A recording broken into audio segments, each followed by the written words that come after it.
Bienvenidas y bienvenidos a una sesión más de la estrategia Aprende en Casa 2.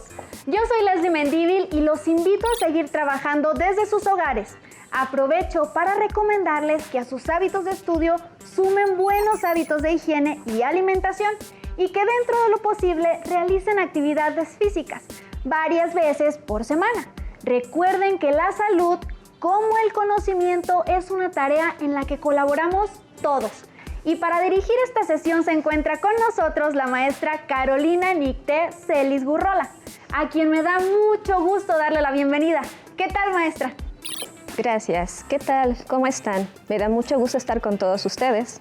Tener el gusto de acompañarlos en esta sesión de la asignatura de lengua materna que lleva por título Para no repetir. En esta sesión trabajaremos juntos el aprendizaje esperado. Escribe cuentos de un subgénero de su preferencia y haremos énfasis en cómo mantener referencias a lugares y personajes mediante recursos lingüísticos. Es decir, estudiaremos cómo describir, mediante el uso de distintas palabras, los espacios y los personajes dentro del cuento.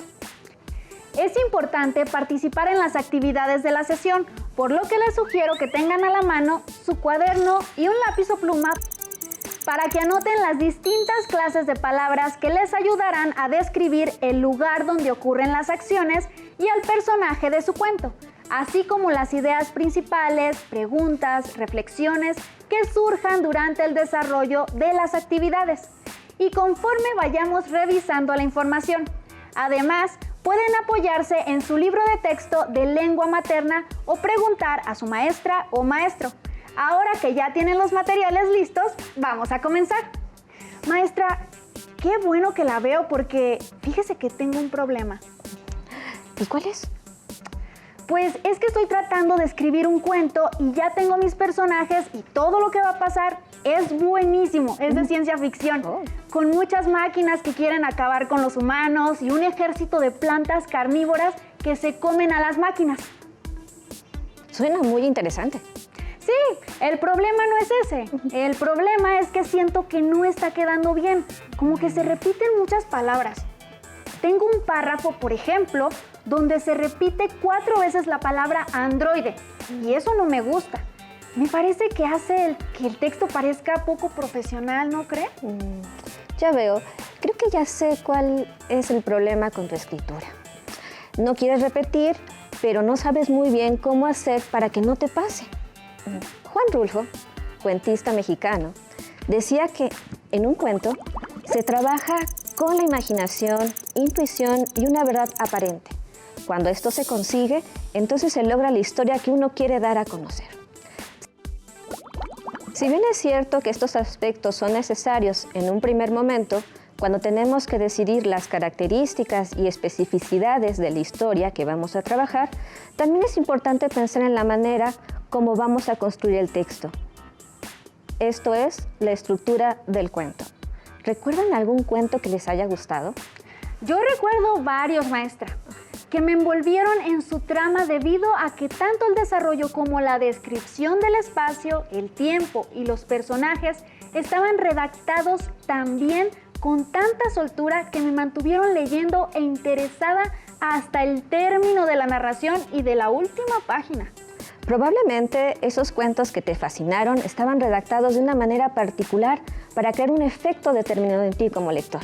Los escritores, y ahora ustedes, alumnas y alumnos, escritores de cuentos, tienen presente que el lenguaje es de suma importancia porque si eligen las palabras adecuadas, estas ayudan a resaltar características y peculiaridades de un espacio o un personaje. Y con ello se puede dar realce a la trama. Ya entendí. No se trata solo de tener inspiración o grandes ideas. Hay que saber usar el lenguaje para comunicar claramente la historia que queremos contar y atrapar a nuestros futuros lectores. Así es. No hay que olvidar que el texto literario, en específico el cuento, como los otros diferentes tipos de texto, informativo como el periódico, expositivo como la monografía o argumentativo como el ensayo, debe cumplir con determinados requisitos para lo que se presenta tenga sentido y logre su propósito comunicativo. En el caso del cuento, el objetivo es que el lenguaje se use de tal manera que el escritor logre despertar ciertas emociones y reflexiones en su lector. Por lo tanto, como futuros escritores, ustedes deben de tener presente que existen diversos recursos lingüísticos que les ayudarán a mejorar la redacción de su cuento, para así lograr que éste sea interesante para sus lectores. Siendo así, revisemos los elementos en los cuales pueden apoyarse: la descripción, recursos semánticos, recursos sintácticos. Para ti, Leslie, ¿qué función cumple la descripción? Bueno, maestra, para mí la descripción sirve para hacer más vívida, colorida y cercana a la imagen de un espacio donde se desarrolla la historia o de un personaje, para que el lector pueda imaginar que se encuentra en ese lugar o está frente a frente con el protagonista de la historia. Muy bien. La descripción, a su vez, se apoyará en otros recursos como las repeticiones, los sinónimos y las metáforas. Les propongo el siguiente reto. Lean los siguientes fragmentos de cuentos y determinen qué recurso usa para referirse a lugares y personajes. Estos son los fragmentos. Era una niña inteligente, una muchacha hábil para resolver problemas. Vivía en una gran casa con un gran patio y una gran habitación. La niña tenía unas antenas abiertas a lo que su mamá le decía. ¿Qué opinas tú? Yo pienso que el primer ejemplo usa sinónimos porque las palabras niña y muchacha son sinónimas y se usan para describir a la protagonista. El segundo ejemplo considero que usa repeticiones porque aparece varias veces la palabra gran para que el lector se haga una idea de las dimensiones de la casa donde vive la protagonista. Y el último ejemplo hace uso de la metáfora, ya que las antenas abiertas se refiere a los oídos atentos de la niña. Muy bien. ¿Cómo les fue en casa? Otros recursos que también se usan son la metonimia o las relaciones por campo semántico, entre otras. Además de estos recursos, la narración también hace uso de los adjetivos, los adverbios y los pronombres. Todos estos elementos se entretejen entre los enunciados del cuento para unir una serie de ideas y formar un párrafo. Así que pongamos manos al lápiz y al papel y comencemos. Les propongo que trabajemos con fragmentos de la novela El agujero negro de Alicia Molina. Este libro narra la historia de la valiente y audaz Camila, quien, en su afán por encontrar el regalo de cumpleaños idóneo para su olvidadiza mamá, inicia su búsqueda guiada por el Duende Verde para conseguir tan preciado presente. Sin embargo, la mamá de Camila decidió hacer algunos ajustes para mejorar el cuento, corrigiendo unos cuantos párrafos. Pero como es un poco despistada, no recuerda dónde dejó las modificaciones y nosotros la ayudaremos a arreglar los párrafos modificados. Las primeras correcciones las hizo a nivel sintáctico, es decir, cambió la posición de los pronombres personales y el párrafo quedó así. ¿Me apoyas con la lectura, por favor? Claro que sí, maestra. Se trataba de hacerles un regalo de cumpleaños a su mamá. Les tejió una bufanda larga, con rayas de todos los colores, quien su mamá no se quitó en 2 semanas. Pero una mañana que salió el sol se lo quitó y lo perdió. Maestra, estoy muy confundida porque no la entiendo muy bien. Tienes razón, pero vayamos por partes para determinar qué es lo que dificulta su comprensión. Todos concordamos en que este fragmento trata sobre el regalo de cumpleaños que le dio Camila a su mamá, la bufanda. No obstante, se escucha extraño porque no hay concordancia en el uso de los pronombres personales con su elemento de referencia, es decir, aquello de lo que habla. Exacto, maestra. Suena raro decir, una mañana que salió el sol se lo quitó y lo perdió, porque yo creí que hablaba de la bufanda, entonces debería decir, se la quitó, ¿no es así?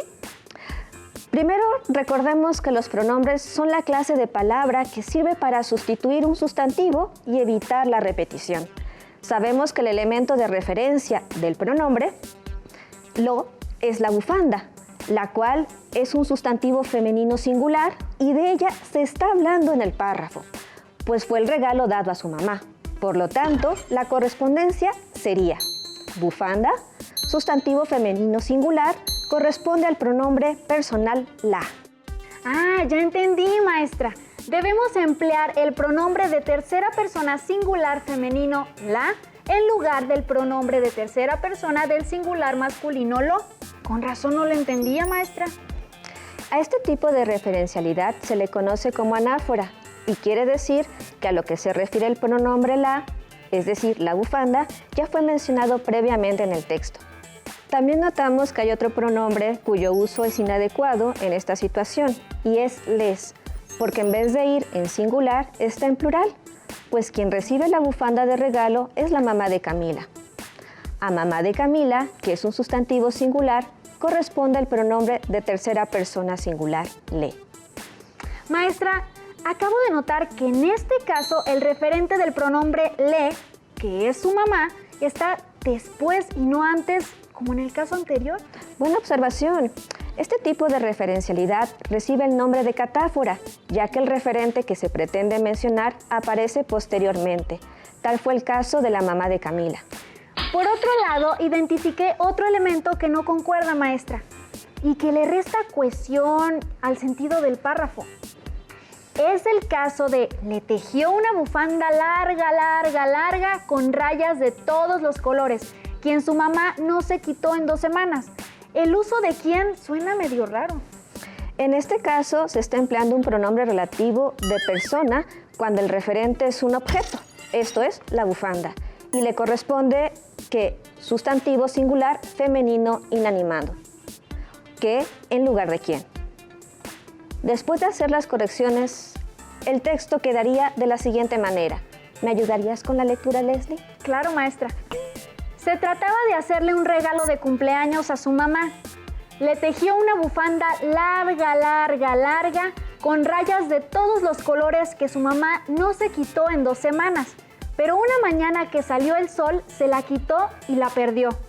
¡Qué diferencia, maestra! Ahora sí es clara la referencia de los lugares y personas. Han de saber que la mamá de Camila siguió haciendo correcciones a diestra y siniestra, por lo que encontramos otros errores.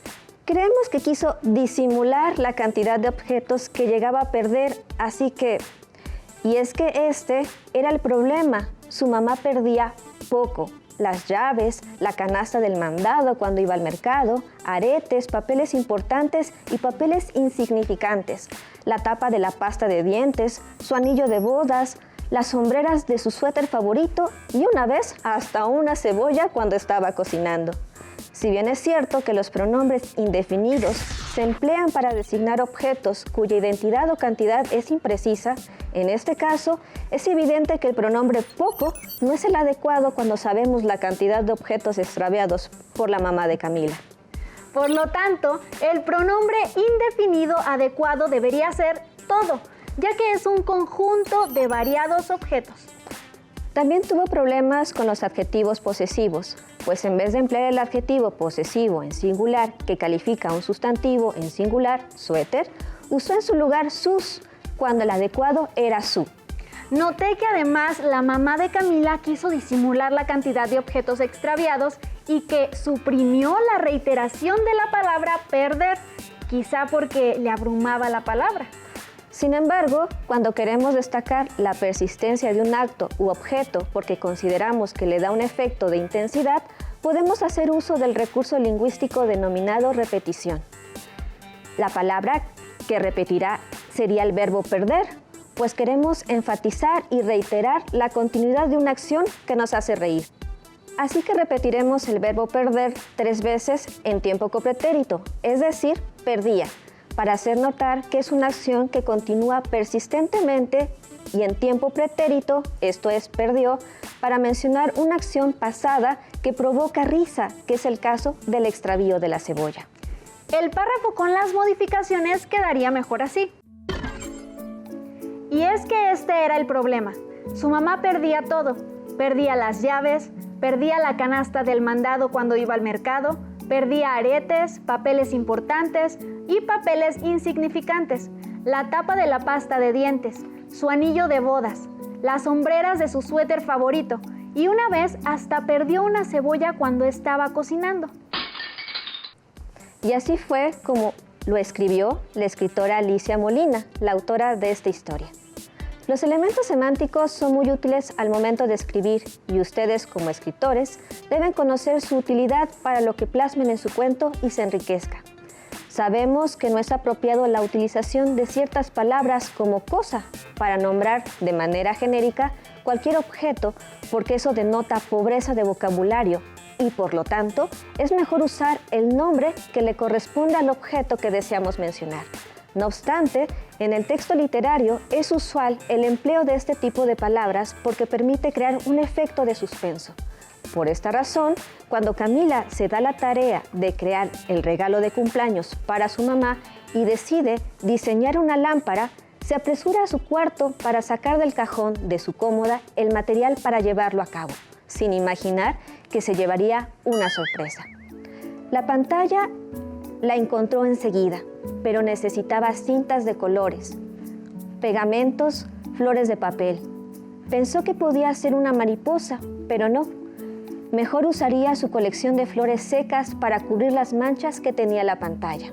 Estaban en el último cajón. Cuando la abrió, ella y esa cosa se sorprendieron tanto que se quedaron encantados, pero como en el juego de encantados, sin poder moverse.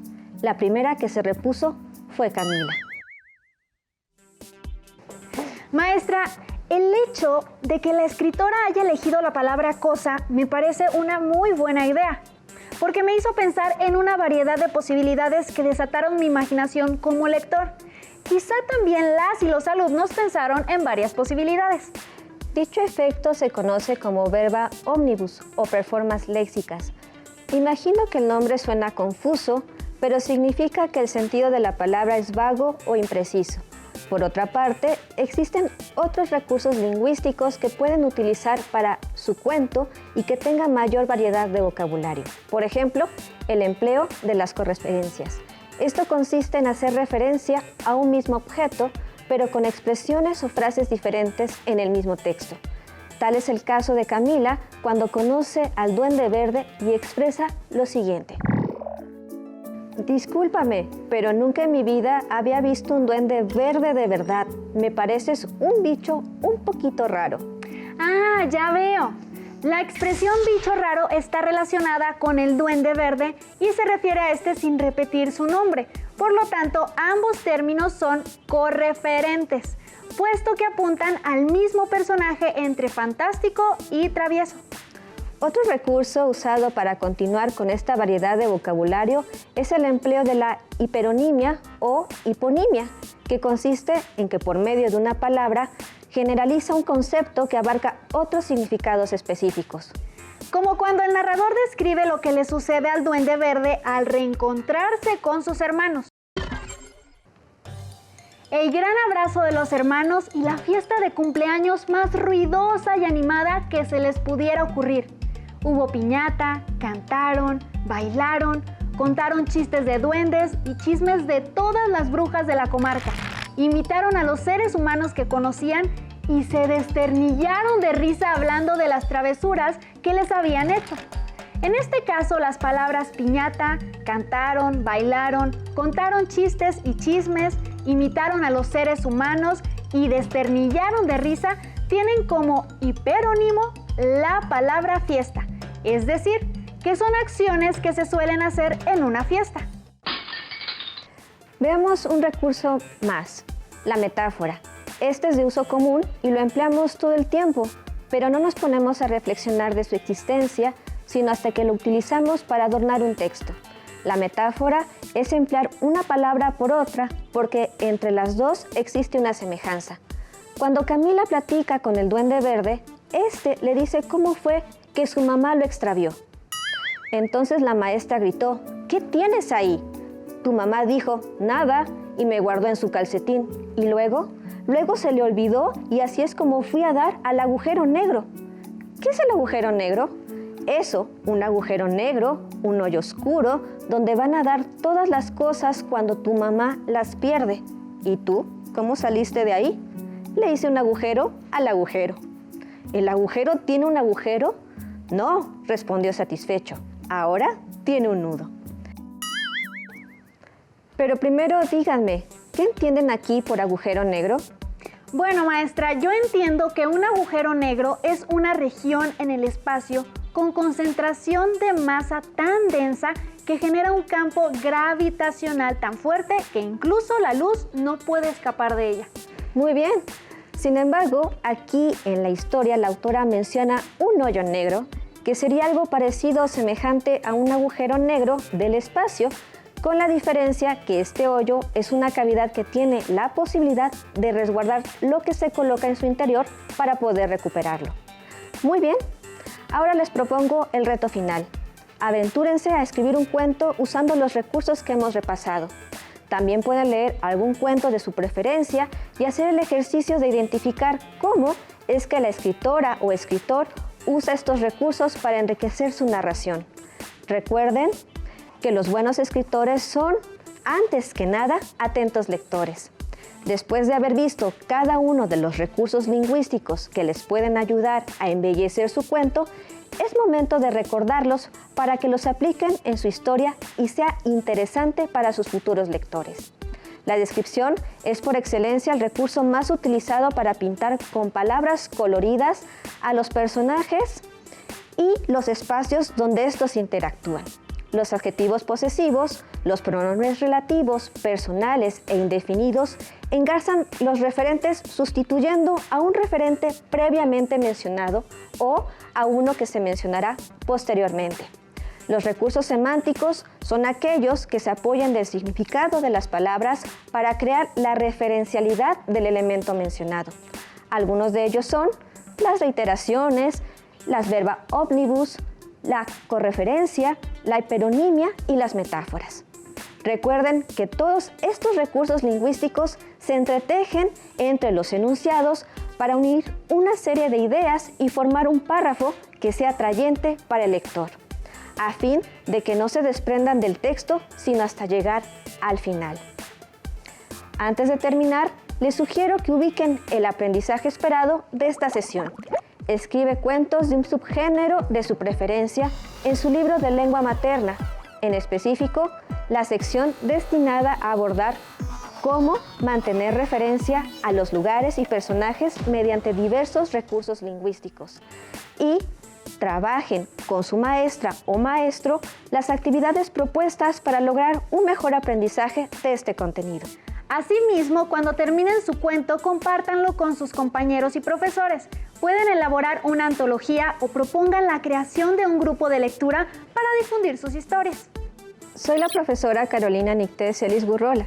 Agradezco mucho la atención de todos ustedes y les recuerdo que nos seguimos viendo aquí en las sesiones de Aprende en Casa 2. Gracias. Listo, terminamos. Pero aún nos queda mucho por explorar y descubrir, así que nos vemos pronto aquí en Aprende en Casa 2. Hasta pronto. Hasta pronto. Maestra.